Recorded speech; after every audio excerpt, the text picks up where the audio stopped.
ಶಲ್ಯ ಕೃಷ್ಣ ಆಗುತ್ತೆ ಆಗಿ ಹೋಗ್ತದೋ ಯಾಕೆ ಕುರುಕ್ಷೇತ್ರದಲ್ಲಿ ಇಷ್ಟು ದಿವಸಕ್ಕೂ ಸಾರಥಿಗಳಿಗೆ ಅವಕಾಶ ಸಿಕ್ಕಿದ್ದಿಲ್ವಲ್ಲ, ಇದೇ ಒಂದು ಅವಕಾಶ ಸಿಕ್ಕಿದ್ದು ಅಂತ ಯೋಚನೆ ಮಾಡಿದವರು. ಕರ್ಣಾರ್ಜುನನ ಮುಖಾಮುಖಿಯಾಗುವಾಗ ಸಾರಥಿಗಳು ಎದುರೆದುರಾಗಿ ಬಹಳ ಮಾತಾಡಿಕೊಂಡ್ರು. ಕಡೆಗೆ ಇಬ್ಬರಿಗೂ ಜ್ಞಾನೋದಯ ಆಯ್ತು. ನಾವೇ ಮಾತಾಡಿಕೊಂಡ್ರೆ ಬಾಕಿದ್ದವರಿಗೆ ಹೊತ್ತುಂಟೋ ಇಲ್ವೋ ಅಂತ ಸಮಾಧಾನವೇ ಅದು. ಕೊನೆಗಾದ್ರೂ ಜ್ಞಾನೋದಯ ಆಯ್ತಲ್ಲ. ನಿಜವಾಗಿ ಮತ್ತೆ ನಮ್ಮ ಕಾರಣದಿಂದ ಉಳಿದವರಿಗೆ ಅವಕಾಶ ತಪ್ಪಿ ಹೋದಿತ್ತು ಅಂತ ಹೇಳಿದ್ರಲ್ಲ, ಅದು ಸುಮ್ಮನೆ ಹೇಳಿದವರ ಸಮಾಧಾನಕ್ಕೆ. ಅದಕ್ಕೊಂದು ಮಾತು ನೆನಪಾಗ್ತದೆ ನನಗೆ. ಯಾವುದು? ಹಿರಿಯರಿಗೆ ಮನೆಯಲ್ಲಿ ಆದ ಅಡುಗೆಯನ್ನು ಬಡಿಸಿ ಇನ್ನಿದ್ರು ಸ್ವಲ್ಪ ಹಾಕಿ ಅಂತ ಮುದುಕರು ಹೇಳ್ತಾಳಂತೆ. ಆಗ ಬಡಿಸುವ ಸೊಸೆ ಹೇಳ್ತಾಳಂತೆ, ಇನ್ನಿಲ್ಲ ಮಾವ ಅಂತ. ಅದಕ್ಕೆ ಮಾವನ ಉತ್ತರ ಸೊಸೆಯಲ್ಲಿ, ಆಯ್ತು ಮಗ, ಇಲ್ಲದೆ ಇದ್ರೆ ಮಕ್ಕಳಿಗೆ ಆಯ್ತು. ಈಗ ಅಡಿಗೆ ಇಲ್ಲದೆ ಮತ್ತೆ ಮಕ್ಕಳಿಗೆ ಬಡಿಸುವುದಿಲ್ಲ. ಹೊತ್ತೇ ಇಲ್ಲದೆ ಇದ್ರೆ ಇದ್ದ ಹೊತ್ತನ್ನು ನಾವು ಪೂರ್ತಿ ಮುಗಿಸಿ ಇನ್ನವ್ರು ಏನ್ ಬೇಕಾದ್ರೂ ಮಾಡಿಕೊಡ್ಲಿ ಅಂತ ಬಿಟ್ಟು ಕೊಟ್ರಲ್ಲ. ಹೌದು, ಸಮಾಧಾನ. ಅವರ ಹಾಗೆ ನಾವು ಆಗದೆ ಇದ್ರೆ ಆಯ್ತಪ್ಪ. ಅರ್ಜುನ, ಇವತ್ತು ನಿನ್ನೆ ನಮ್ಮ ವಿಷಯ ಬಹಳ ಹಿಂದಿನದ್ದು. ಅಯ್ಯೋ, ಮೊದಲಿಂದ್ರೂ ನನ್ನಲ್ಲಿ ಒಂದು ಶೀತಲ ಸಮರ. ಕುರುಕ್ಷೇತ್ರ ನಡೆಯುತ್ತದೋ ನಡೆಯುವುದಿಲ್ವೋ ಎಂಬುದು ಪ್ರಶ್ನೆ ಅಲ್ಲ. ಕರ್ಣಾರ್ಜುನನ ಕಾಲದ ನಡೆಯುತ್ತಿತ್ತು.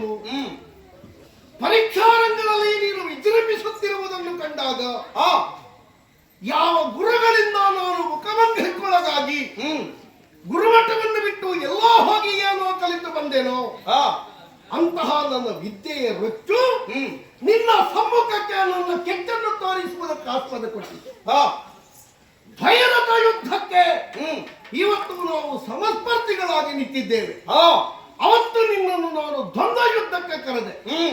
ಆಗ ಜಾತೀಯತೆಯ ನೆಪವೊಂದೊಡ್ಡಿ ನಿನ್ನನ್ನು ಮರೆಸಿದ್ರು. ಯಾಕೆ ಅಂತ ನನಗೆ ಈಗ ಅರ್ಥ ಆಗ್ತದೆ. ಏನು?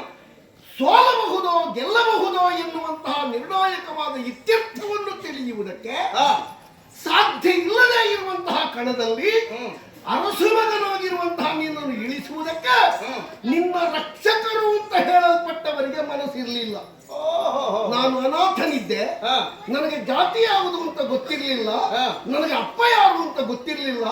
ಹೆತ್ತ ತಾಯಿ ಒಂದಷ್ಟು ಬಂಗಾರ ಹಾಕಿ ಬಿಟ್ಟಿದ್ದಾಳೆ ಬಿಟ್ರೆ ಮಗನೇ ನನ್ನ ಬಂಗಾರ ಅಂತ ನನ್ನನ್ನು ಅವಳು ಒಪ್ಪಲಿಲ್ಲ. ಬಹುಶಃ ಬಿಡುವಾಗ ಆ ತಾಯಿಗೆ ಬಂಗಾರ ನೋಡಿ ಆದ್ರೂ ಯಾರಾದ್ರೂ ಈ ಮಗುವನ್ನು ಸಾಕ್ಲಿ ಅಂತ ಇದ್ದಿರ್ಲಿಕ್ಕೂ ಸಾಕು. ಅದರಿಂದ ಒಂದು ಸಮಾಧಾನ ನನಗೆ. ಏನು? ಸಾಯ್ಬೇಕು ಅಂತ ಕುತ್ತಿಗೆ ಹಿಚುಕಲಿಲ್ಲವಲ್ಲ, ಬಂಗಾರವನ್ನಾದರೂ ಇಟ್ಟು ಬಿಟ್ಟಳಲ್ಲ ನೀರಿಗೆ. ಹಾಗಾಗಿ ನಾನು ಬದುಕಿಕೊಂಡೆ ಅಂತ ನಾನು ತಿಳಿಯುತ್ತೇನೆ. ನಿನ್ನ ಆಯುಷ್ಯ ಗಟ್ಟಿ ಉಂಟು ನೋಡು. ಆದರೆ ದೈವ ನನಗೆ ಯಾವ ಕಾಲಕ್ಕೂ ಮೋಸ ಮಾಡಲಿಲ್ಲ. ಹೆತ್ತ ತಾಯಿಯ ಎದೆ ಹಾಲು ನನಗೆ ಇಲ್ಲದೆ ಇದ್ರು ನನ್ನನ್ನು ಒಪ್ಪಿದ ತಾಯಿಯ ಎದೆಯಲ್ಲಿ ನನಗೆ ಹಾಲು ಕೊಟ್ಟ ದೇವರು. ರಾಧಾ ಮಾತೆ ಹಿರದೇ ಇದ್ರು, ಅವಳು ಬಂದಿಯೇ ಆಗಿದ್ದರು, ಅವಳ ಎದೆಯಲ್ಲಿ ನನಗೆ ಭಗವಂತ ಹಾಲಿಟ್ಟ. ಹುಟ್ಟಿಸಿದಂತಹ ಅಪ್ಪ ನನ್ನನ್ನು ಕಾಣದೇ ಇದ್ರು ನನ್ನನ್ನು ಅಪ್ಪ ಅಂತ ಒಪ್ಪಿದ ಅಧಿರತನಿಗೆ ವಿಧೇಯನಾಗಿ ನಾನು ಬದುಕಿದೆ. ನನ್ನನ್ನು ಒಪ್ಪಿದಂತಹ ರಾಧಾ ಮಾತೆಗೆ ನಾನು ನಿಷ್ಠನಾಗಿ ಬದುಕಿದೆ. ಸೂತ ಕುಲವನ್ನು ಯಾವ ಕುಲಕ್ಕೂ ಬಿಟ್ಟುಕೊಡುವುದಕ್ಕೆ ಸಾಧ್ಯ ಇಲ್ಲ. ನನ್ನನ್ನು ಮಗನೆಂದೇ ಭಾವಿಸಿದವರ ಅಂತ್ಯ ಸಂಸ್ಕಾರವನ್ನು ಮಾಡುವುದಕ್ಕೆ ನಾನು ಕಾರಣಕ್ಕಾಗಿ ಈ ಪಕ್ಷದಲ್ಲಿ ಗಟ್ಟಿಯಾಗಿ ನಿಂತೆ. ಅದನ್ನು ನಿನಗೆ ನಾನು ಬಿಡಿಸಿ ಹೇಳಬೇಕಾದ ಪ್ರಸಂಗ ಅಲ್ಲ ಇದು. ಯಾಕಂದ್ರೆ ನಿಮ್ಮ ಪಕ್ಷಕ್ಕೂ ನನ್ನನ್ನು ಕರೆದವರಿದ್ದಾರೆ, ಯಾರು ಅಂತ ಬೇಡ ಬಿಡು. ನಾನು ಕೇಳಿದ್ರೆ ಉತ್ತರ ಹೇಳಲಿಕ್ಕಿಲ್ಲ ನಿನಗೆ, ಅದು ಅಗತ್ಯ ಇಲ್ಲ. ಯಾಕಂದ್ರೆ ಹೇಳುದಿದ್ರೆ ಹೇಳು, ತೊಂದ್ರೆ ಇಲ್ಲ. ಅರ್ಜುನನನ್ನು ತಿಳಿದವ ಕರ್ಣ, ಕರ್ಣನನ್ನು ತಿಳಿಯದೇ ಇರುವ ಅರ್ಜುನ, ಅರ್ಜುನನನ್ನು ತಿಳಿದ ಕರ್ಣ, ಕರ್ಣನನ್ನು ತಿಳಿಯದೇ ಇರುವ ಅರ್ಜುನ. ಮೇಲ್ನೋಟಕ್ಕೆ ನೀನು ಯಾರು ಅಂತ ನಮಗೆ ಗೊತ್ತುಂಟು. ಈ ವ್ಯತ್ಯಾಸವನ್ನು ನೀನು ತಿಳ್ಕೊಂಡ್ರೆ ಸಾಕು. ನಾನು ಏನು ಕೇಳ್ತೇನೆ ಬಲ್ಲಯ್ಯ, ಏನು ಮತ್ಸರ ಎನ್ನುವುದು ಬೇಕೋ? ಮತ್ತೊಬ್ಬರ ಜೀವನದಲ್ಲಿ ಚೆಲ್ಲಾಟ ಆಡುವುದಕ್ಕೆ ಮತ್ಸರ ಇರಬಾರದು. ಏಕಲವ್ಯನೆನ್ನುವಂತಹ ಕಾಡಬೇಡ, ನಿನ್ನ ಬೇಟೆಯ ನಾಯಿಯ ಬಾಯಿಗೆ ಬಾಣ ಬಿಟ್ಟ. ನಿನಗೆ ಮತ್ಸರ ಕೆರಳಿತು. ನಿನ್ನ ಗುರುಗಳಲ್ಲಿ ನೀನು ಹೋಗಿ ಕೇಳಿದೆ, ಅವನಿಗೆ ಬಂತು ವಿದ್ಯೆ ನನಗೆ ಕಲಿಸದೇ ಇರುವುದು. ಹಾಗಾದ್ರೆ ನನಗೆ ಮೋಸ ಮಾಡ್ತೀರಾ ಗುರುಗಳೇ? ಆ ಮಾತೆ ಗುರುಗಳಲ್ಲಿ ಒಂದು ರೀತಿಯಂತಹ ಸಂಚಲನವನ್ನು ಮೂಡಿಸಿ ಬಡತಾಯಿ ಮಗನ ಹೆಬ್ಬೆರಳನ್ನು ತೆಗೆಯುವ ಹಾಗಾಯಿತು. ಇವತ್ತಲ್ಲ ನಾಳೆಗಾದ್ರೂ ಒಂದು ಮಾತನ್ನು ಅರ್ಥ ಮಾಡಿಕೋ ಅರ್ಜುನ. ಏನು? ಶಿಶುಪಾಲನನ್ನು ಕೃಷ್ಣ ಕೊಲ್ಲದೇ ಇರ್ತಿದ್ರೆ ಕಾಡಬೇಡನಾದಂತಹ ಏಕಲವ್ಯನ ಬಲದ ಕೈಯ ಹೆಬ್ಬೆರಳನ್ನು ತೆಗೆಯದೇ ಇರ್ತಿದ್ರು. ಈ ಕುರುಕ್ಷೇತ್ರ ಕಣದಲ್ಲಿ ನಮ್ಮ ಸಹಾಯಕವರು ಬರ್ತಿದ್ರೆ ನಿಮಗೆ ಗೆಲ್ಲುವುದಕ್ಕೆ ಬಹಳ ಕಷ್ಟ ಇತ್ತು. ಈ ಮಾತನ್ನು ನಾನು ಹೇಳಿದೆ ಅಂತ ಬೇಡ, ಇನ್ನೊಂದು ದಿವಸ ಆದ್ರೂ ನಿನಗೆ ಕೃಷ್ಣ ಹೇಳಿಯೇ ಹೇಳಿ. ಯಾಕಂದ್ರೆ ಅಗಣಿತ ಗುಣಗಳ ಪಟುವಾಗಿರುವಂತಹ ಕೃಷ್ಣ ವಿಶಿಷ್ಟವಾದಂತಹ ರಾಜಕಾರಣವನ್ನು ತಿಳಿದವ. ಮುಂದೆ ನಿಮಗೆ ಬರಬಹುದಾದ ಸಮಸ್ಯೆಯನ್ನೆಲ್ಲ ಕತ್ತರಿಸಿ ಬಿಸಾಡುವುದಕ್ಕಾಗಿ ಇದೇ ಕಣದಲ್ಲಿ ಏಕಲವ್ಯ ಕೌರವರ ಪಕ್ಷದಲ್ಲಿ ಹೋರಾಟಕ್ಕೆ ಬಂದಾಗ ಕೃಷ್ಣ ಕೊಂದ. ನೀವು ಕೊಂದದ್ದಲ್ಲ, ಕೃಷ್ಣ ಕೊಂದದ್ದು. ಬಿಡೋದು ನಮಗೆ ಲೆಕ್ಕ ಅಲ್ಲ. ನಿನ್ನ ಮುಸುಕಿನ ಗುದ್ದಾಟ, ತೆರೆಯ ಮರೆಯ ಒಳಗಿನ ಕಾಳಗ ಎಷ್ಟು ದಿವಸವೋ ಇದು. ಯಾವುದು? ರೇಷ್ಮೆ ಶಾಲಿನೊಳಗೆ ಕಲ್ಲಿಟ್ಟುಕೊಂಡು ಬಡಿಯುವುದು. ನಿನ್ನ ಪ್ರಸಂಗವೇ ಹೀಗಾಯ್ತಲ್ಲ. ಯಾವ ಪ್ರಸಂಗ? ಇಲ್ಲದೆ ಇದ್ರೆ ಕೊಲ್ತೇನೆ ಅಂತ ಪ್ರತಿಜ್ಞೆ ಮಾಡಿದೆ. ನಿನ್ನ ಪ್ರತಿಜ್ಞೆಗೆ ತಲೆಬುಡ ಉಂಟಾ? ಏನು? ಯಾಕಿಲ್ಲ? ನಿನ್ನ ಮಗನಾಗಿರುವಂತಹ ಅಭಿಮನ್ಯು ಸತ್ತ. ಹೇಗೆ ಸತ್ತ? ಕೋಟೆಯಲ್ಲಿ ಸತ್ತ. ಯಾಕೆ ಸತ್ತ? ಅರ್ಥವೇ ಕಲಿತಿರುವ ಕಾರಣ ಸತ್ತ. ಹಾಗಾದ್ರೆ ಅವನ ಸಾವಿಗೆ ಕಾರಣ ಯಾರು? ಕೋಲಗುರುಗಳಾಗಿರುವಂತಹ ಆಚಾರ್ಯ ದ್ರೋಣರು.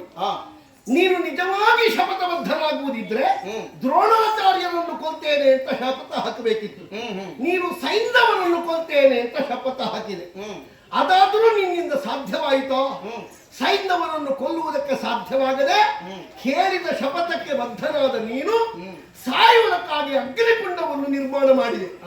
ಆಮೇಲೆ ಪವಾಡ ಪುರುಷನಾದಂತಹ ಕೃಷ್ಣ ಏನೋ ಮಾಡಿದ, ಏನೇನೋ ಆಗಿ ಹೋಯಿತು. ಮತ್ತೆ ನೀನು ಜಯದ್ರಥನನ್ನು ಕೊಂದೆ, ಅಥವಾ ಕೃಷ್ಣ ನಿನ್ನ ಕೈಯಲ್ಲಿ ಕೊಲ್ಲಿಸಿದ, ಅಥವಾ ಅವನೇ ನಿನ್ನ ಬಾಣಕ್ಕೆ ಕೊರಳು ಕೊಟ್ಟ. ಅದೆಲ್ಲ ಮತ್ತಿನ ವಿಷಯ. ಎಲ್ಲ ಆರಂಭ ಶೂರತ್ವದಿಂದ ಮಾತನ್ನು ಆಡಿದ್ರೆ ಸಾಕಾಗುವುದಿಲ್ವೋ? ಹೆಂಡತಿ ಮನೆಯವರು ಗಟ್ಟಿದ್ದಾರೆ ಅಂತ ಸಾಲ ಮಾಡುವುದಲ್ಲ. ಕೃಷ್ಣ ಒಬ್ಬ ನಿನಗೆ ಸಹಾಯ ಆಗಾಗ ಮಾಡ್ತಾನೆ ಎನ್ನುವುದರಿಂದ ಈ ಕುರುಕ್ಷೇತ್ರ ಕದನ ಕಣದಲ್ಲಿ ಆಗಾಗ ವಿಜೃಂಭಿಸುವುದಕ್ಕೆ ತೊಡಗಿದಂತಹ ಪಾರ್ಥ ನೀನು. ಇವತ್ತು ಹೇಳ್ತೇನೆ, ಜಯದ್ರಥನನ್ನು ಕಳವಿನಲ್ಲಿ ಕೊಂದ ಹಾಗಲ್ವಾ ಯುದ್ಧ ಅಂತ.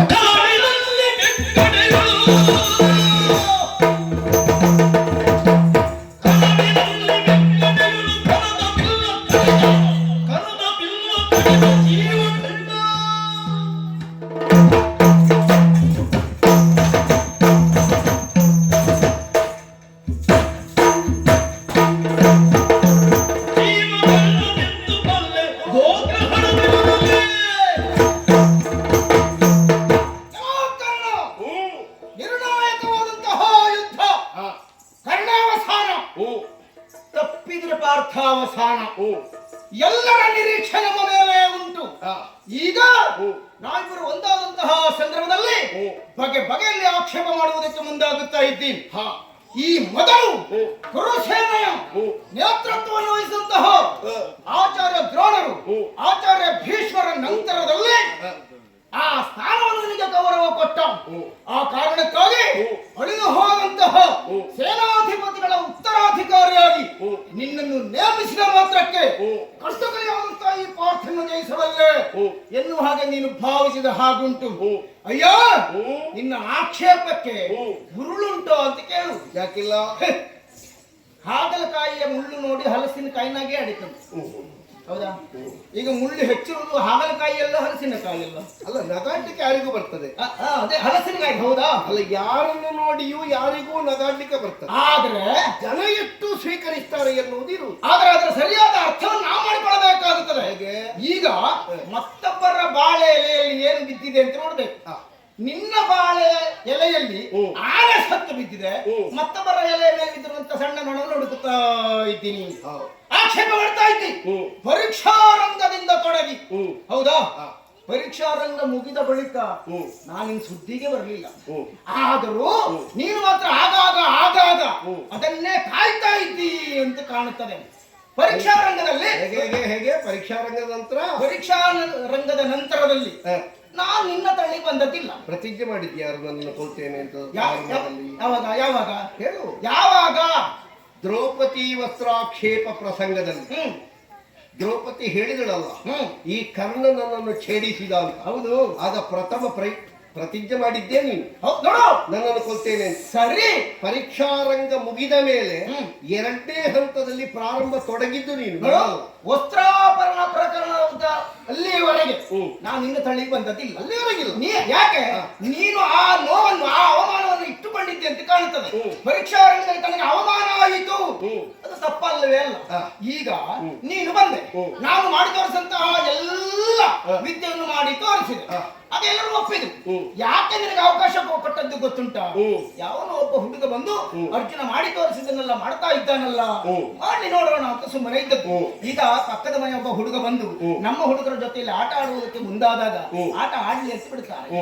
ಬಂದಂತ ಹುಡುಗ ನೀವೆಲ್ಲ ಆ ಕಡೆ ಹೋಗಿ ನಾನೇ ಇಲ್ಲಿ ವಿಜೃಂಭಿಸ್ತೇನೆ ಅಂತ ಹೇಳಿದ್ರೆ ನೀನು ಯಾರು ಅಂತ ಕೇಳ್ಬೇಕಾ ಬೇಡವಾ?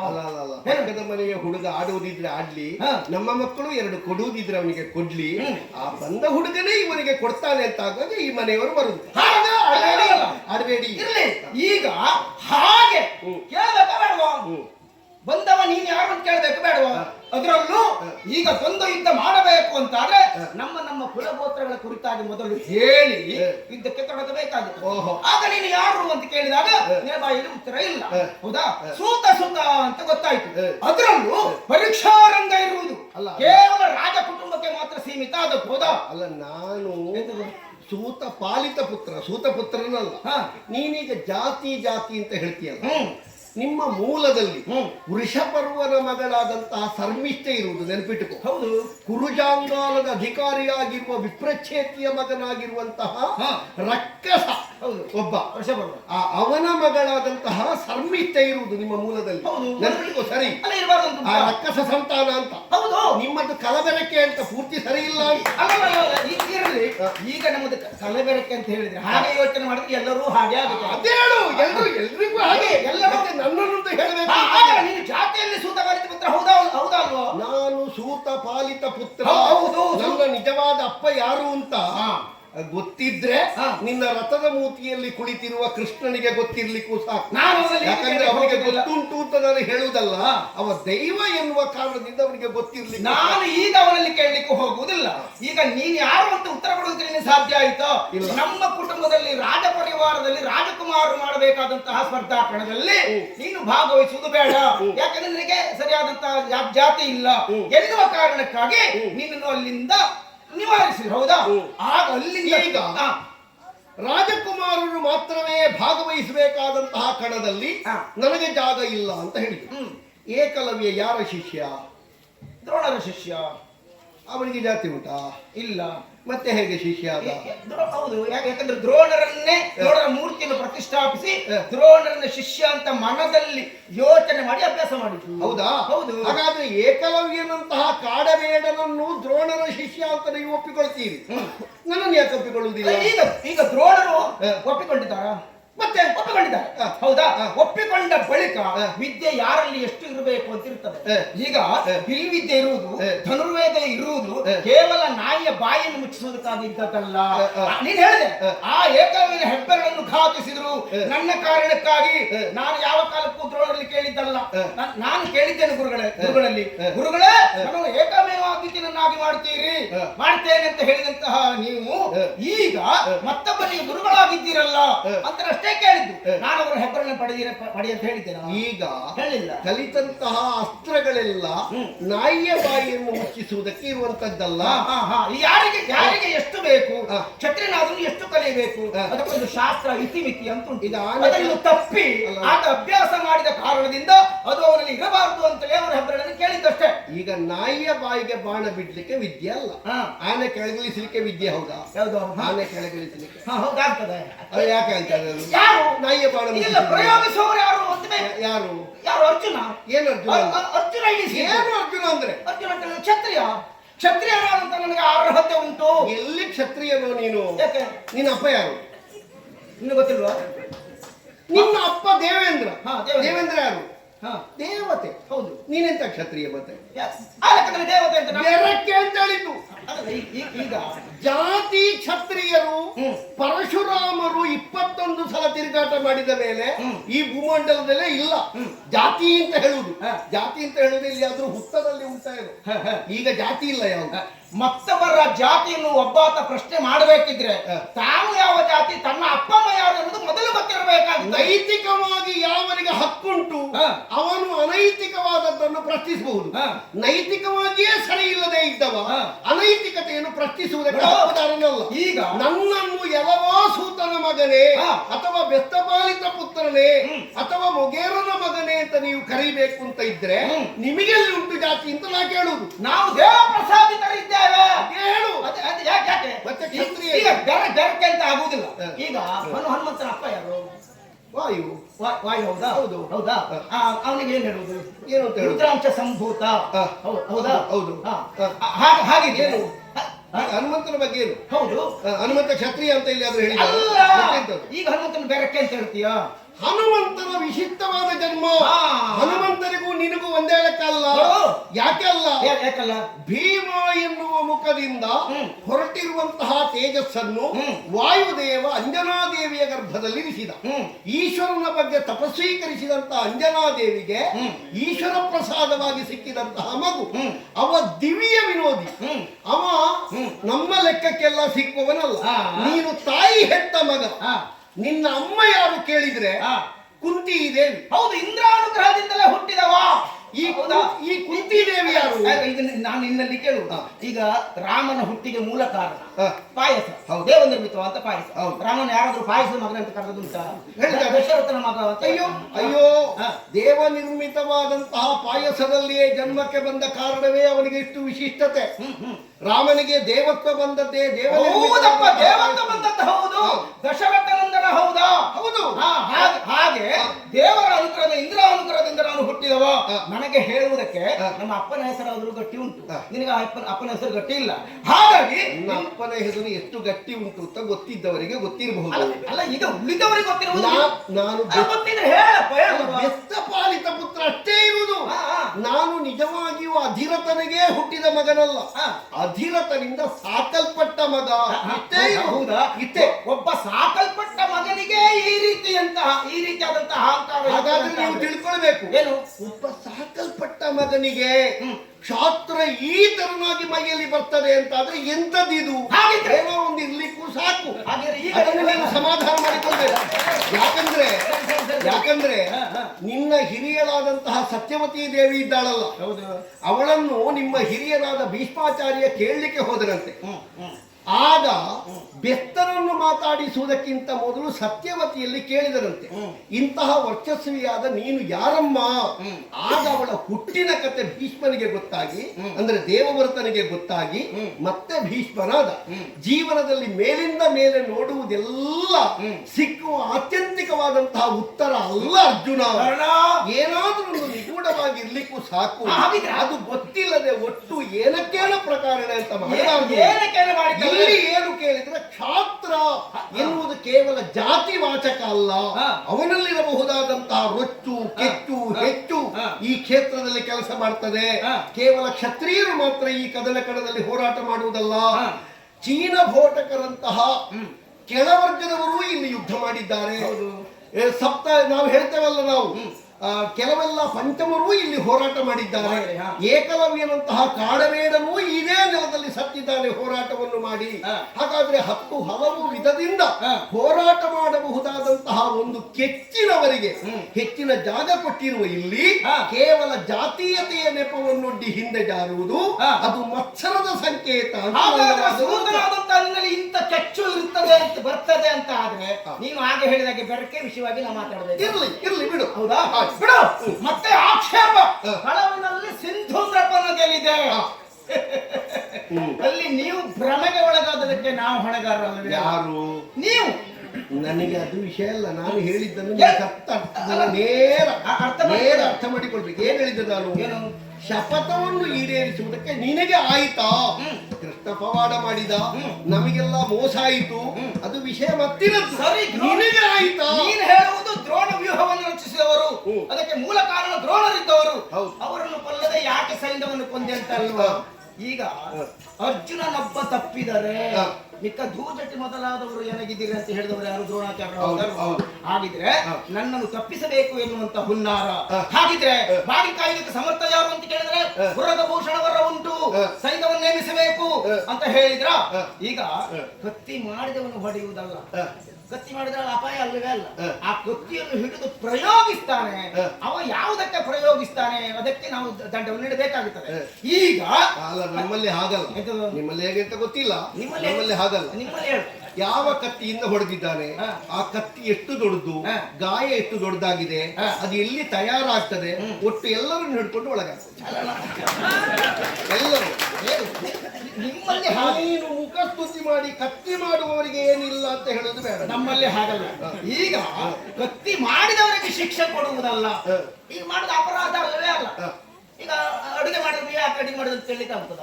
ಆಗುದಿಲ್ಲ, ಉಣ್ಣಬೇಕು ಅಂತ ಮಾಡುದು. ಉಂಡವ ಸತ್ರೆ ಮೊದಲು ಕೇಳುವುದು ಅಡುಗೆ ಯಾರು ಮಾಡಿದ್ದು? ಹೌದೌದು. ಆ ಕತ್ತಿಯನ್ನು ಉಪಯೋಗಿಸುವ ಯಾರು ಅಂತ ಯೋಚನೆ ಮಾಡಬೇಕಂತ. ಹೌದಾ? ಈಗ ದ್ರೋಣರು ವ್ಯೂಹವನ್ನು ರಚಿಸಿದ್ರು ಸಹ ಮುಂಭಾಗದಲ್ಲಿ ನಿಂತವ ಯಾರು? ಸೈಂಧವ. ಹೌದಾ? ಈಗ ಸೈಂಧವನಿತ್ತ ಒಂದು ಸ್ವಲ್ಪ ವಿಮರ್ಶೆ. ಸೈಂಧವನಿತ್ತ, ಸೈಂಧವ ಅಭಿಮನ್ಯು ಒಳಗೆ ಬರುವುದಕ್ಕೆ ತಡೆಯಾದನು. ತಡೆ ಆಗಿದ್ದ, ಮತ್ತೆ ಸೈಂಧವನನ್ನು ಸೋಲಿಸಿ ಒಳ ಪ್ರವೇಶ. ಮತ್ತೆ ಇಂಥದ್ದು ನಿನ್ನ ಮಗನನ್ನು ಕೊಲ್ಲುವುದಕ್ಕೋ ಗೆಲ್ಲುವುದಕ್ಕೋ ಸೈಂಧವ ಹೇಗೆ ಕಾರಣ? ಯಾಕೆ ಗೊತ್ತಾ? ಸೈಂಧವ ಏನೂ ಮಾಡಲಿಲ್ಲ ಅಭಿಮನ್ಯುವನ್ನು. ಸೈಂಧವ ನಿತ್ತಲ್ಲಿ ಇರುವಾಗಲೇ ಅಭಿಮನ್ಯು ಅವನ ಹೆಗಲಿಗೆ ಕಾಲು ಕೊಟ್ಟು ಒಳಗೆ ಹಾರಿದ. ಹೌದು. ಹಾಗಾದ್ರೆ ಮತ್ತೆ ಸೈಂಧವ ತಡೆದ ಎನ್ನುವುದಕ್ಕೆ ಏನು ಅರ್ಥ ಉಂಟು? ಯಾರನ್ನು ತಡೆದ? ಈಗ ಅಭಿಮನ್ಯು ಒಳಗೆ ಪ್ರವೇಶ ಮಾಡಿದ್ರು ಸಹ ಮತ್ತೆ ಉಳಿದ ನಾಲ್ವರು ನನ್ನನ್ನು ಬಿಟ್ಟು ಧರ್ಮರಾಜನು, ಭೀಮನ, ನಕುಲ ಸಹದೇವಾದಿಗಳು ವ್ಯೂಹ ಪ್ರವೇಶಿಸುವುದಕ್ಕೆ ಮುಂದಾದಂತಹ ಸಂದರ್ಭದಲ್ಲಿ ತಡೆದವ ಯಾರು ಅಂತ ಕೇಳಿದ್ರೆ ಸೈಂಧವ. ಅವ ತಡೀಲಿ. ಅರ್ಜುನನ್ನು ಹೊರತುಪಡಿಸಿ ಒಂದು ದಿನದ ಮಟ್ಟಿಗೆ 4 ಜನರನ್ನು ಗೆಲ್ಲುವಂತಹ ಅವಕಾಶವನ್ನು ಕೊಡ್ತೇನೆ ಅಂತ ಹೇಳಿ ಅವ ತಡೀಲಿ. ಹೌದಾ? ತಡೀಲಿ.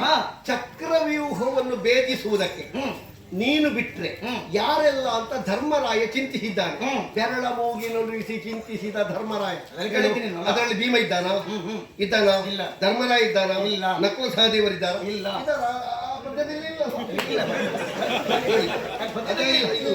ಹಾಗಾಗಿ ಅವರು ತಡೆಯಲ್ಪಟ್ರು, ಅವರು ಒಳಗೆ ಬಂದ್ರು, ಏನು ಪ್ರಯೋಜನ ಇಲ್ಲ.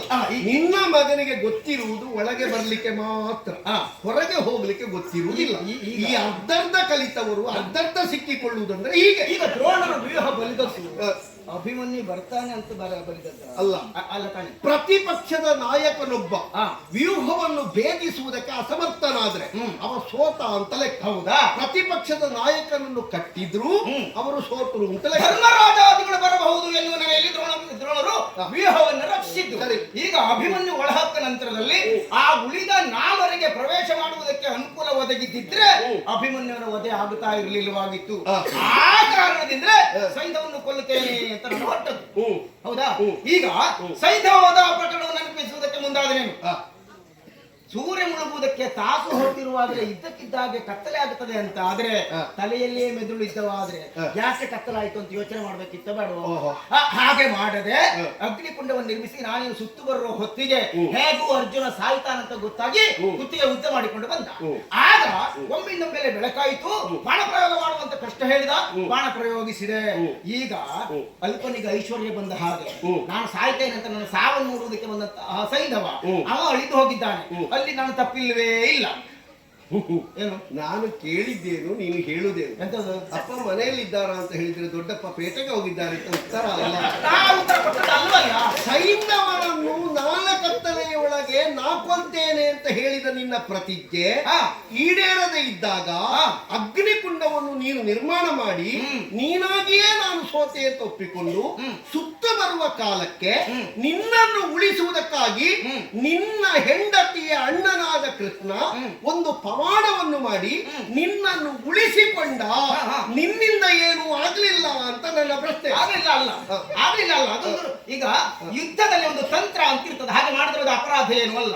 ಆಯ್ತು, ಈಗ ಸೈಂಧವನನ್ನು ಕೊಂದದ್ದು ತಪ್ಪು ಅಂತ ನಿನ್ನ ಕಳವಿನಲ್ಲಿ ಸಿಂಧು ನೃಪನ ಗೆಲ್ಲಿದೆ ಅಂತ ಸಮರಂಗದ ಯುದ್ಧ ಅಲ್ಲ, ಒಂದು ಕಳ್ಳಾಟಿಕೆಯಲ್ಲಿ ನೀನು ಗೆದ್ದೆ ಬಿಟ್ರೆ ಒಂದು ನಿಜವಾದಂತಹ ಯುದ್ಧ ಅಲ್ಲ. ಈಗ ನಿನ್ನ ಸಮಾಧಾನಕ್ಕೆ ಅದು ಹೌದು ಅಂತ ಒಪ್ಪಿಕೊಂಡರು. ಆ ಮುಂದಿನ ದಿನ ಮೊದಲನೇ ದಿವಸ ನೀನಂತೂ ದೇವಿ ಪಾರಾಯಣ ಮಾಡಿದ್ಯಾ? ಏನ್ ಮಾಡಿದೆ? ಸವ್ಯಾಪಸವ್ಯವಾಗಿ ತಿರುಗುತ್ತಿರುವಂತಹ ಅಭೇದ್ಯವಾದಂತಹ ಚಕ್ರವ್ಯೂಹವನ್ನು ಭೇದಿಸಿ ಛೇದಿಸಿ ನನ್ನ ಮಗನಾದಂತಹ ಅಭಿಮನ್ಯು ಯುದ್ಧ ಮಾಡುತ್ತಿರುವಂತಹ ಹೊತ್ತಿಗೆ ಬೆಂಗಡೆಯಲ್ಲಿ ನಿಂತು ಅವನ ಚಾಪವನ್ನ ಮುಕ್ಕಲು ಮಾಡಿದವ ಯಾರು? ನೀನು ಹೌದಲ್ವೋ? ಅಲ್ಲ. ಎಂತದ್ದು? ಈಗ ನಾನು ಬೆಂಗಡೆಯಲ್ಲಿ ನಿಂತು ಅಂತ ಹೇಳ್ತೀಯಲ್ಲ, ಎಲ್ಲಿ ಬೆಂಗಡೆಯಲ್ಲಿ? ಯಾರ ಬೆಂಗಡೆಯಲ್ಲಿ? ಅಭಿಮನ್ಯುವಿನ ಬೆಂಗಡೆಯಲ್ಲಿ. ಅದೇಗಾಗ್ತದೆ? ಚಕ್ರವ್ಯೂಹ ಈಗ ದಶಾವಧಾನಿಗಳು ಶತಾವಧಾನಿಗಳು ಅಂತ ಇರ್ತಾರೆ, ಬೇರೆ ಬೇರೆ ಇರ್ತಾರೆ. ಅಷ್ಟೂ ಜನ ಕೇಳಿದ ಪ್ರಶ್ನೆಗೆ ಅವರು ಉತ್ತರ ಕೊಡಬೇಕು.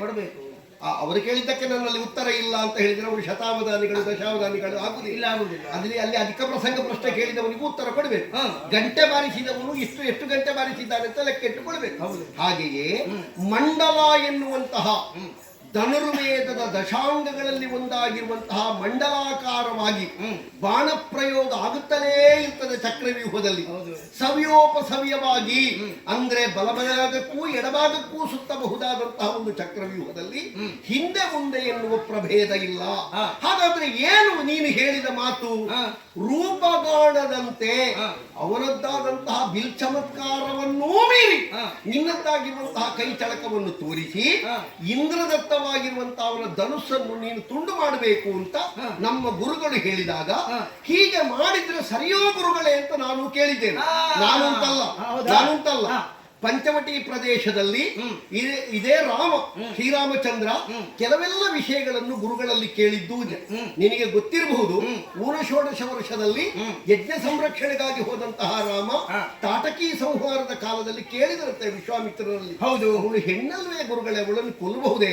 ಹಾಗಾದ್ರೆ ಒಂದೊಂದು ಜಿಜ್ಞಾಸೆ ಶಿಷ್ಯಂದಿರಿಗೆ ಬರುವಾಗ ಗುರುಗಳಲ್ಲಿ ಕೇಳುವುದು ಅಪರಾಧ ಅಲ್ಲ, ಜಿಜ್ಞಾಸೆ ಎನ್ನುವುದು ಅಜ್ಞಾನದ ಲಕ್ಷಣವೂ ಅಲ್ಲ. ಗುರುಗಳು ಸಮರ್ಪಕವಾದಂತಹ ಉತ್ತರವನ್ನು ಕೊಟ್ಟಿದ್ದಾರೆ. ಈ ದಶಾಂಗಗಳಲ್ಲಿ ಒಂದಾಗಿರುವಂತಹ ಮಂಡಲಾಕಾರ ಎನ್ನುವುದನ್ನು ನಾನು ಮೊದಲೇ ಉತ್ತರ ಕೊಟ್ಟಿದ್ದೇನೆ. ಇದಕ್ಕೆ ಅರ್ಧ ಕಲಿತಿರುವಂತಹ ಅಭಿಮನ್ಯು ಹೋಗುವುದಕ್ಕೆ ಮಾತ್ರವೇ ತಿಳಿದು ಹೊರಗೆ ಬರುವುದಕ್ಕೆ ಸಾಮರ್ಥ್ಯ ಇಲ್ಲದೆ ಇದ್ದವರನ್ನು ನಿನ್ನ ಅಣ್ಣನಾದಂತಹ ಧರ್ಮರಾಯನೂ ಹೋಗುವುದು ಬೇಡ ಅಂತ ಹೇಳಿದ್ದಾನಂತೆ. ನಿನ್ನ ಹೆಂಡತಿಯಾದಂತಹ ಸುಭದ್ರೆಯು ಹತ್ತು ಗೋಗರೆದು ಗೋಳಿಟ್ಟಿದ್ದಾಳಂತೆ. ಅವರ ಹೆಂಡತಿಯಾದ ಉತ್ತರೆಯೂ ಕಣ್ಣೀರು ಸುರಿಸಿದ್ದಾಳಂತೆ. ನೀವು ಹೋಗುವುದು ಬೇಡ, ನಿಮ್ಮಿಂದ ಸಾಧ್ಯ ಇಲ್ಲ ಅಂತ. ಆಗ ಒಂದು ದಿನದ ಮಟ್ಟಿಗಾದರೂ ಪಾಂಡವ ಸೇನೆ ಸೋಲದಂತೆ ಮಾಡುವುದಕ್ಕೆ ನಾನಿರುವುದು, ಕಾಯ ಹೋದರೆ ಹೋಗಲಿ ಎನ್ನುವ ಛಲದಿಂದ ನಿನ್ನ ಮಗ ಮುಂದೆ ಬಂದ. ನಿನ್ನ ಮಗನನ್ನು ಯಾರೂ ಕೃತ್ರಿಮದಿಂದ ಕೊಂದದ್ದಲ್ಲ. ಅವ ಬಂದ ಕ್ಷೇತ್ರದಲ್ಲಿ ಅವನಲ್ಲಿದ್ದಂತಹ ವಿದ್ಯೆ ಅಷ್ಟರ ಮಟ್ಟಿಗೆ ಸಾಕಾಗದೇ ಇದ್ದದ್ದರಿಂದ ಅವ ಸತ್ತ. ಸುಮ್ಮನೆ ಜಾರಿಕೊಳ್ಳುವ ಪ್ರಯತ್ನ ಮಾಡುವುದಲ್ಲ ಇದು, ಜಾರುವುದಲ್ಲ. ಆಧಾನ ಸಂಧಾನ ಮೋಕ್ಷಣ ವಿನಿವರ್ತನ ಎನ್ನುವಂತಹ ದಶಾಂಗಗಳಲ್ಲಿ ಮಂಡಲಾಕಾರ ಎನ್ನುವುದೊಂದು. ಈಗ ನಿನ್ನ ಗುರುಗಳಲ್ವ ದ್ರೋಣರು, ಗೊತ್ತು ಸಿಕ್ಕಿದ್ರೆ ಅವರಲ್ಲಿ ಕೇಳು.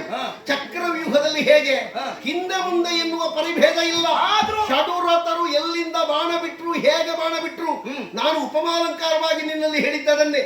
ದಶಾವಧಾನಿ ಶತಾವಧಾನಿ ಅಂತ ಇದ್ದವ ಯಾವ ಬದಿಯಿಂದ ಕೇಳಿದ ಪ್ರಶ್ನೆಗೂ ಉತ್ತರ ಕೊಡುವುದಕ್ಕೆ ಯಾವನು ಸಮರ್ಥನೋ ಅವ ಮಾತ್ರ ಅಷ್ಟು ಅವಧಾನವುಳ್ಳವ ಅಂತ ಲೆಕ್ಕ. ಈ ಚಕ್ರವ್ಯೂಹ ಕೋಟೆಯನ್ನು ಹೊಕ್ಕು ಹೊರಗೆ ಹೋಗಬೇಕು ಅಂತ ಇದ್ರೆ ಹೇಗೆ ನಿಯಮ? ಚಕ್ರವ್ಯೂಹದ ಬಿಂದು ಸ್ಥಾನದಲ್ಲಿ ಸ್ವಸ್ತಿಕಾಕಾರದಲ್ಲಿ ಶ್ವೇತಛತ್ರದ ಅಡಿಯಲ್ಲಿರುವಂತಹ ಒಬ್ಬ ಭೂಪನನ್ನು ಗೆದ್ದು ಕಟ್ಟಿ ಹೊರಗೆ ಕೊಂಡೊಯ್ಯಬಹುದಾದಂತಹ ಚತುರತೆ ಅವನಿಗುಂಟು. ಅವನು ಪರಿಪೂರ್ಣನಾದಂತಹ ವ್ಯೂಹ ಭೇದಕ ಅಂತ ಲೆಕ್ಕ. ನಿನ್ನ ಮಗನಿಗೆ ಅಷ್ಟು ಗೊತ್ತಿರಲಿಲ್ಲ, ನಿಮಗೂ ಅದು ಗೊತ್ತಿತ್ತು, ಅರ್ಧವೇ ತಿಳಿದದುಂಟ. ಹಾಗಾಗಿಯೇ ಧರ್ಮರಾಯನನ್ನು ಕಳುಹಿಕೊಡುವುದಕ್ಕೆ ಹಿಂದೆ ಮುಂದೆ ನೋಡಿದ್ದ. ಆ ಪ್ರಕರಣದಲ್ಲಿ ತಪ್ಪು ಯಾರದ್ದೂ ಇಲ್ಲ. ಯಾಕಂದ್ರೆ ಹಿಂದೆ ಅವನಿಗೆ ಮೋಸ ಮಾಡಿದ್ದಲ್ಲ, ಅಲ್ಲಿ ಅವನಿಗೆ ನಮ್ಮನ್ನು ಗುರುತಿಸಿಕೊಳ್ಳುವುದಕ್ಕೆ ಸಾಧ್ಯ ಆಗಲಿಲ್ಲ. ಮಂಡಲಾಕಾರ ಅದಲ್ಲ. ಮತ್ತೆ ಈಗ ಷಡುರತರಲ್ಲಿ ನಿನ್ನನ್ನೇ ಕರೆದು ಗುರುಗಳು ಹೇಳ್ತಾರೆ ಅಂತ ಆದ್ರೆ ನೀ ಅಂತ ಕಾರ್ಯ ಮಾಡುವುದಕ್ಕೆ ಸರಿ ಅಂತ ಆಗಲ್ಲ. ಮತ್ತೆ ಕೆಲವರಲ್ಲಿ ಕೆಲವು ವಿದ್ಯೆಗಳೆಲ್ಲ ಚತುರತೆಯಿಂದ ಇರ್ತದೆ. ವ್ಯೂಹ ಭೇದನವನ್ನು ಮಾಡುವುದಕ್ಕೆ ಇಂಥವ, ರೂಪುಗಾಣದಂತೆ ಅಷ್ಟು ವೇಗವಾಗಿ ಹೊಡೆಯುವುದಕ್ಕೆ ಇಂಥವ. ಅವರಿಗೆ ಹೇಳಿದ ಸಾಹಿತ್ಯ ಗೊತ್ತುಂಟ ನಿನಗೆ? ಪಣಿಪರ ಪಾಲಿನ ಗರುಡ, ನೀನು ಬಿಟ್ರೆ ಬೇರೆ ಯಾರು ಕರ್ಣ, ಹಾಗೆ ಹೇಳಿದ್ದವರು. ಆಗ ನೀವು ಉಪ್ಪಿದೆ. ಉಪ್ಪಿದು ಅಂತಲ್ಲ, ನಾನು ಕೆಲಸ ಮಾಡುವುದಕ್ಕೆ ಸಮರ್ಥ ಅಂತ. ಆಮೇಲೆ ನಾನು ಸಮರ್ಥ ಅಲ್ಲ ಅಂತ ಇದ್ರೆ ಕುರುಕ್ಷೇತ್ರದಲ್ಲಿ ನನ್ನನ್ನು ಕೊಲ್ತೇನೆ ಅಂತ ನೀನು ಎರಡೆರಡು ಸಲ ಪ್ರತಿಜ್ಞೆ ಮಾಡ್ತೀನಿ, ಹೌದಾ? ಇವತ್ತೂ ಶಿಬಿರದಿಂದ ನೀನು ಬರುವಾಗ ನಿನ್ನ ಅಣ್ಣನಾದ ಧರ್ಮರಾಯನಲ್ಲಿ ಹೇಳಿ ಬಂದದ್ದು, ಕರ್ಣನನ್ನು ಕೊಲ್ಲದೆ ನಾನು ಬರುವುದಿಲ್ಲ ಅಂತ. ಹಾಗಾದ್ರೆ ಒಬ್ಬ ವ್ಯಕ್ತಿಯನ್ನು ಕೊಲ್ಲುವುದಕ್ಕೆ ಎರಡೆರಡು ಸಲ ಒಬ್ಬ ಪ್ರತಿಜ್ಞೆ ಮಾಡ್ತಾರೆ ಅಂತಾದ್ರೆ ಅದು ನಿನ್ನಂತಹ ಮೂರು ಲೋಕದ ಗಂಡ. ನಾವು ಏನೇನೂ ಅಲ್ಲದೆ ಇದ್ದವರು ಅಂತ ಲೆಕ್ಕವ. ಅಲ್ಲದೆ ಇದ್ರೆ ನಮ್ಮನ್ನು ಈ ಜಾಗಕ್ಕೆ ಕರೀತಾರ? ದೃಢ ನಿರ್ಧಾರ. ಯಾಕೆ ಕುರುಸೇನೆ ಅದು ನಿಮ್ಮಂತವರ ಮಧ್ಯದಲ್ಲಿ ಅಲ್ಲ ಹೇಳಿದ್ದೀನಿ. ಕೆಲವು ಸಲ ಬೇಕಾಗುತ್ತದೆ. ಯಾಕಂದ್ರೆ ನಿನ್ನಂತವ ಕುರುಸೇನೆಯ ನಾಯಕತ್ವವನ್ನ ವಹಿಸಿದ್ದಾನಂತ ಗೊತ್ತಾದ ಬಳಿಕ ನೋಡುವ ಅಂತ ಇರುವುದಿಲ್ವೋ, ಏನು ಏನು ಮಾಡ್ತಾನೆ ಎನ್ನುವ ಹಾಗೆ ಕೆಲವು ಸಲ ಕಾಣಿಸಿಕೊಳ್ಳಬೇಕು ಅಂತ ಬಂದು ಆ ಜಾಗದಲ್ಲಿ ಅವಸಾನವಾಗಿ ಹೋಗಬೇಕಾದಂತ ಅನಿವಾರ್ಯ. ನಮಗೆ ಸತ್ತ ಒಂದು ಲಾಭ ಉಂಟಲ್ಲ, ಏನು ಮತ್ತೆ ಬರ್ಲಿಕ್ಕೆ ಇಲ್ಲಲ್ಲ. ಇನ್ನು ಮತ್ತೆ ಬರ್ಲಿಕ್ಕಿಲ್ಲ. ಯಾಕೆ ಗೊತ್ತಾ? ನಾನು ಪ್ರತಿಜ್ಞೆಯನ್ನೇ ಮಾಡಿದೆ ನಿನ್ನನ್ನು ಕೊಲ್ಲುತ್ತೇನೆ ಎನ್ನುವ ಹಾಗೆ. ಬಿಡು, ಮತ್ತೆ ಸಮಯ ಹಾಳು ಮಾಡುವುದು ಬೇಡ. ನಿನ್ನ ಯೋಗ್ಯತೆ ಏನು ಎನ್ನುವುದು ಇವತ್ತಲ್ಲ, ಆವತ್ತೇ ಗೊತ್ತಾಗಿದೆ. ಈ ಪ್ರಪಂಚದಲ್ಲಿ ಹಾಲು ಕೊಡದೇ ಇರುವಂತ ಗೊಡ್ಡು ಹಸುವನ್ನು ಸಹ ಸಾಯುವ ತನಕ ಸಾಕುವಂತ ಸಂಸ್ಕಾರ ಸಂಸ್ಕೃತಿ ಹೊಂದಂತ ಪುಣ್ಯ ಭೂಮಿ ಯಾವುದು ಅಂತ ಕೇಳಿದ್ರೆ ನಮ್ಮ ಭರತ ಖಂಡ. ಅಂಥದ್ರಲ್ಲಿ ಗೋವುಗಳನ್ನು ಕದಿಯುವುದಕ್ಕೆ ಮುಂದಾಗುತ್ತಾ ಇದ್ದೀರಲ್ಲ, ಅಂತ ಗೋವು ಗ್ರಾಮಗಳಲ್ಲ ಇವತ್ತಿನ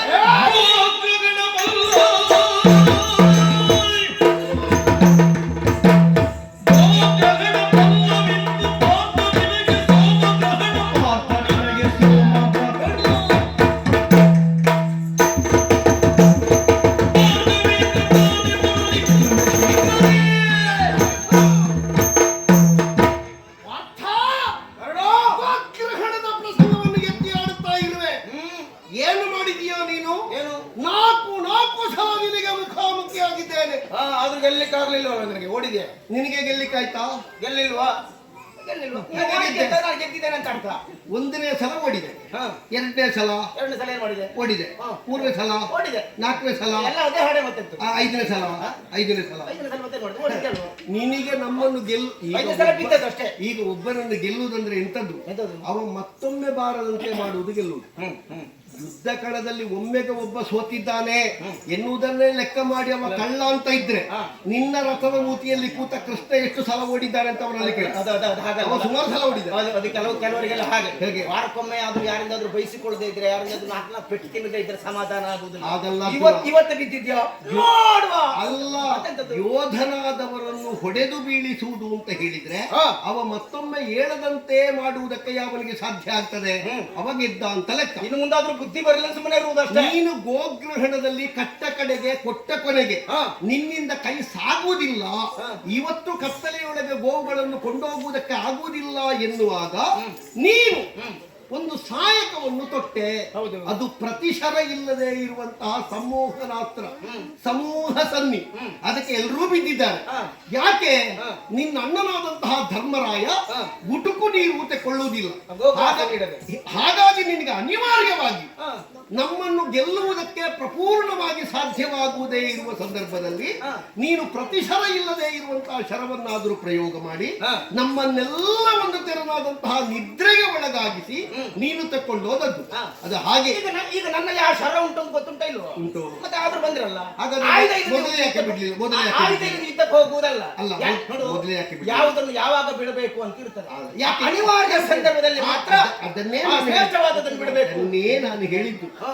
ನಿನಗೆ ಅನಿವಾರ್ಯ ಬಂತು, ಅನಿವಾರ್ಯತೆಯನ್ನು ಒದಗಿಸಿದವರು ನಾವು. ಹೇಳಿ. ಹಾಗಾಗಿ ಆ ಪ್ರಸಂಗದಲ್ಲಿ ನೀನು ಗೆದ್ದೆ ಅಂತ ಒಪ್ಪುವುದಕ್ಕೆ ನಿನಗೆ ಏನೂ ಇಲ್ಲ. ಅಲ್ಲ, ಬೇಡ ಬೇಡ ಪೆಟ್ಟಿನ ಬೇಡ ಪೆಟ್ಟಿನ ಬೇಡ ಅಂತ 1000 ಸಲ ಹೇಳುವುದು. ಇವತ್ತು ಸಾರಿ ಸರ್ಪವನ್ನಾದ್ರೂ ಕೊಲ್ಲಬಹುದಂತೆ, ಹಾಗೆ ಆಮೇಲೆ ಕೊಲ್ಲುವುದು. ಆಯ್ತು, ನೀನು ಸಂಮೋಹನ ಅಸ್ತ್ರ ಬಿಟ್ಟೆ.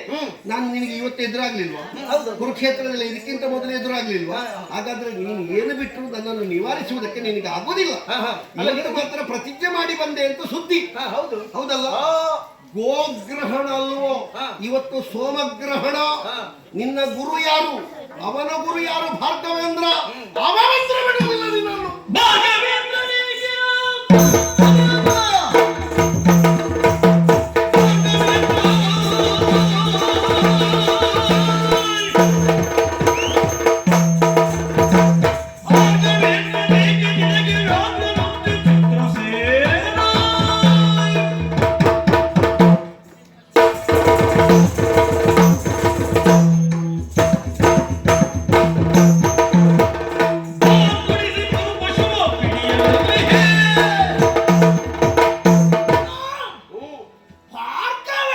ಬರಲಿ. ಭಾರ್ಗವೇಂದ್ರ ಯಾಕ ಬರಬೇಕಾದ ಅಗತ್ಯ ಉಂಟ? ಯಾಕೆ? ನಿನ್ನ ಯೋಗ್ಯತೆ ಏನು ಎನ್ನುವುದು ಈ ಮೊದಲೇ ವೇದ್ಯವಾಗಿ ಹೋಗಿದೆ. ಆ ಹೊತ್ತು ನಮ್ಮನ್ನು ಅಣಕಿಸುವುದಕ್ಕಾಗಿ ಘೋಷಯಾತ್ರೆಗೆ ಬಂದವರು ನೀವು. ಆ ಸಂದರ್ಭದಲ್ಲಿ ಚಿತ್ರಸೇನ ಗಂಧರ್ವ ಕೌರವನ ಜೊತೆಯಲ್ಲಿ 27 ಮಂದಿ ಕೌರವಾದಿಗಳನ್ನೆಲ್ಲ ಸರ ಕಟ್ಟಿಕೊಂಡು ಎಳೆದು ಹೋಗುತ್ತಿರುವಂತಹ ಸಂದರ್ಭ ಒಬ್ಬ ನಿಷ್ಠಾವಂತನಾದಂತಹ ಕೌರವನಿಗೆ ಆಪ್ತ ಮಿತ್ರನಾದಂತಹ ನೀನು ಹೋರಾಟ ಮಾಡಿ ಅವನನ್ನು ಬಿಡಿಸುವುದನ್ನು ಬಿಟ್ಟು ವಿಕರ್ಣನ ರಥ ಹತ್ತಿ ಓಡಿದವ ನೀನು. ಅಂತಹ ನಿನಗೆ ಓಡಿದ್ದು ಎಲ್ಲಿಗೆ ಓಡಿದ್ದು? ಎಲ್ಲಿ ಓಡಿದ ಗೊತ್ತಿಲ್ಲ. ಓಡಿದವನಿಗೆ ಕೇಳು. ಓಡಿದ ಹೌದಲ್ವ? ಆ ಸ್ಥಳದಿಂದ ಓಡಿದ ಹೌದಲ್ವ? ಓಡಿದ್ದಲ್ಲ, ಹೋದದ್ದು. ಯಾಕೆ ಹೋದದ್ದು ಕೇಳು. ಅಂತಹ ಗಂಧರ್ವ ವಿದ್ಯೆ ಇರುವುದು ಭೀಷ್ಮಾಚಾರ್ಯರಲ್ಲಿ. ಹೀಗೆ ಪ್ರಕರಣ ಆಗಿದೆ ಅಂತ ಭೀಷ್ಮಾಚಾರ್ಯರಲ್ಲಿ ಹೇಳುವುದಕ್ಕಾಗಿ ಹೋದದ್ದು. ದೇವತೆಗಳ ಯುದ್ಧ ಅದು. ಅವರು ಬರ್ತಾರೆ ಅಂತ ನಮಗೆ ಆ ನಿರೀಕ್ಷೆ ಇಲ್ಲ. ಯಾಕೆ ಬಂದ್ರು? ಪಾಂಡವರಾದಂತಹ ನಿಮ್ಮ ಹುಟ್ಟಿಗೆ ದೇವತೆಗಳು ಕಾರಣ. ನಿಮ್ಮ ಅಪ್ಪನ ಕಡೆಯಿಂದ ಕೆಲವು ಜನ ಬಂತು ಬಿಟ್ರೆ ನಿಮ್ಮಿಂದ ಏನೂ ಮಾಡ್ಲಿಕ್ಕೆ ಬರಲ್ಲ. ನಮ್ಮ ಅಪ್ಪನ ಕಡೆ ಬರಲಿ, ಅದು ಬೇರೆ. ಈಗ ನಿನ್ನ ಒಡೆಯನ್ನು ಸೆರೆ ಕಟ್ಟಿದ್ದು ಹೌದಾ? ಹೌದು. ಆಗ ನೀನು ಹೋರಾಟ ಮಾಡಬೇಕಿತ್ತ ಬೇಡವೋ? ಹೋರಾಟದಲ್ಲಿ ಅವರಲ್ಲಿ ಕೈ ಸಾಗುವುದಿಲ್ಲ. ಯಾಕಂದ್ರೆ ಅವ ಗಂಧರ್ವ, ಗಾಂಧರ್ವ ವಿದ್ಯೆಯ ಮೂಲಕವಾಗಿ ಕಟ್ಟಿದ ನಮ್ಮ ಭೂಮಿಗೆ ಸಂಬಂಧಪಟ್ಟ ಯುದ್ಧ ಅಲ್ಲ ಅದು. ಹಾಗಾಗಿ ಆ ಯುದ್ಧದ ಮರ್ಮವನ್ನು ಭೇದಿಸುವುದಕ್ಕೆ ಒಬ್ಬರಿರುವುದು ಭೀಷ್ಮರು. ಹಾಗಾಗಿ ಕುರುಕುಲ ಚೂಡಾಮಣಿಯಾದಂತಹ ಕೌರವ ಸೆರೆ ಹಿಡಿಯಲ್ಪಟ್ಟಿದ್ದಾನೆ. ಒಬ್ಬನಿಗೆ ಪೆಟ್ಟಾಯಿತು, ಜೋರ್ ಪೆಟ್ಟಾಗಿದೆ, ರಕ್ತ ಹೋಗ್ತಾ ಉಂಟು. ಅವನನ್ನು ಉಳಿಸುವುದಕ್ಕೆ ಕೆಲವರು ಅಲ್ಲೇ ನಿಲ್ಬೇಕಾಗ್ತದೆ. ಹಾಗೆ ಕೌರವಾದಿಗಳು 26 ಜನ ಅವರೊಟ್ಟಿಗೆ ಹೋಗಿದ್ದಾರೆ. ಅದು ಏನಾಗಿದೆ, ಎಷ್ಟರ ಮಟ್ಟಿಗೆ ಪ್ರಾಣ ಆಗ್ತದೆ ಅದನ್ನು ಬೇರೆಯವರ ಹತ್ರ ಹೇಳಿ ಅದಕ್ಕೆ ಬೇಕಾದ ಅನುಕೂಲತೆಯನ್ನು ಒದಗಿಸುವುದಕ್ಕೆ. ಏನು ಮತ್ತೆ ನಿಮ್ಮ ಸೈನ್ಯದಲ್ಲಿ ಬೇರೆ ಜನ ಇರಲಿಲ್ಲ? ಯಾಕೆ? ನೀನೇ ಹೋಗ್ಬೇಕಾದ ಅಗತ್ಯ ಇತ್ತು. ನೀನಿರ್ಬೇಕಿತ್ತು, ಕಳಿಸ್ಬೇಕಿತ್ತು, ಹೋಗಿ ಭೀಷ್ಮಾಚಾರ್ಯರಿಗೆ ಹೇಳಿ ಅಂತ. ನೋಡು, 27 ಜನವನ್ನು ಅವ ಕಟ್ಟಿ ಕೊಂಡೋಗ್ತಾ ಇದ್ದಾನೆ. ನಾವು ಹೋಗುವಾಗ ಕೊಂಡೋಗ್ತಾ ಇದ್ದಾನೆ. ಆಗ ನಾನು ಹೋದ್ದು ಭೀಷ್ಮಾಚಾರ್ಯರಲ್ಲಿ ಹೇಳಲಿಕ್ಕೆ. ಆಗ ನಿಮಗೊಂದು ಹೆಸರು ಪಡೆಯುವಂತ ಹುಚ್ಚಿತ್ತು. ನೀವೆಲ್ಲ ಅದರಲ್ಲಿ ನಿನ್ನ ಅಣ್ಣ ಒಬ್ಬ ಹೇಳಿದ್ದಾನೆ, ಯಾರ್ಯಾರು ಮಾಡಿದ್ದನ್ನು ಮಾಡಬೇಕಾದ, ನಾವು ಮಾಡಬೇಕಾದದ್ದನ್ನು ಯಾರ್ಯಾರು ಮಾಡಿದ್ರು ಅಂತ ನಿನ್ನ ಅಣ್ಣ ಭೀಮಸೇನ ಒಬ್ಬ ಹೇಳಿದ್ದಾನೆ. ಆದ್ರೆ ಧರ್ಮರಾಯ ಮಾತ್ರ ಏನ್ ಹೇಳಿದ, ಈ ಸಲ ಅವರನ್ನು ಬಿಡಿಸದೇ ಇದ್ರೆ ನಮ್ಗೆ ಚಂದ ನೋಡ್ಲಿಕ್ಕೆ ಆಗುದಿಲ್ಲ ಅಂತ ನಿನ್ನನ್ನು ಕಳಿಸಿ. ಚಂದ ನೋಡುವುದಕ್ಕಾಗುದ ಅದಕ್ಕಾಗಿ ಅಲ್ವೇ ಅಲ್ಲ.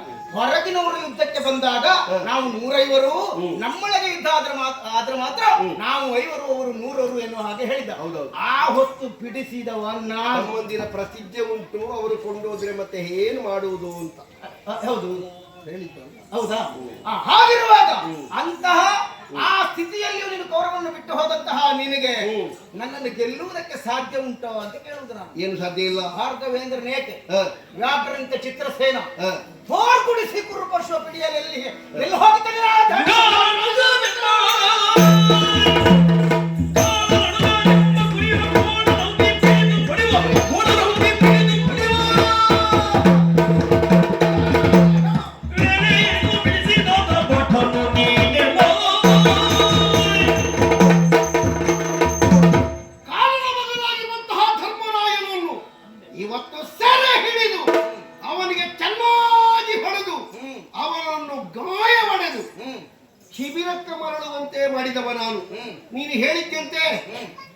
ಒಂದು ಪ್ರಸಂಗದಲ್ಲಿ ಯಾರೋ ಹೇಳ್ತಾರೆ, ಧರ್ಮರಾಯನ ನೆತ್ತರನ್ನು ಯಾರಾದರೂ ಇಳಿಸಿದ್ರೆ ಅವರ ಕತ್ತನ್ನು ಇಳಿಹುತ್ತೇನೆ ಅಂತ. ಧರ್ಮರಾಯನ ನೆತ್ತರನ್ನು ಇವತ್ತು ಭೂಮಿಗೆ ಹಾಕಿದ್ದೇನೆ. ನೀನು ಗಂಡು ಮಗ ಹೌದು ಅಂತ ಇದ್ರೆ ಅದಕ್ಕೆ ಸಮಸ್ಪರ್ಧೆ ಕೊಡುವುದಕ್ಕೆ ಅದಕ್ಕೆ ಸಿದ್ಧರಾಗು ನೀನು.